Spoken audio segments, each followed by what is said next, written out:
Good morning, everyone. Today I will speak about a brave and fearless hero of India, Chandrashekhar Azad. He was born on 23rd July 1906 in Madhya Pradesh.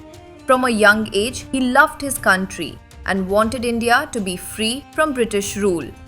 When he was just 15 years old, he joined the freedom movement.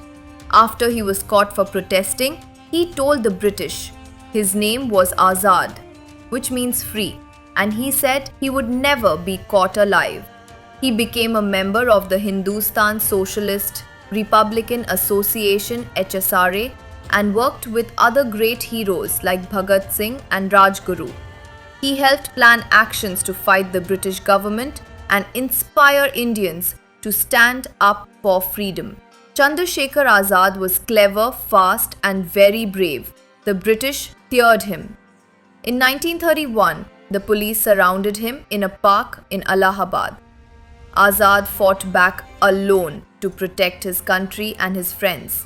When he saw he could not escape, he used his last bullet on himself, so the British could not capture him alive, just like he had promised. He was only 24 years old, but his courage still inspires millions of Indians. Let us salute Chandrashekhar Azad, who truly lived and died as a free man. Thank you. Jai Hind.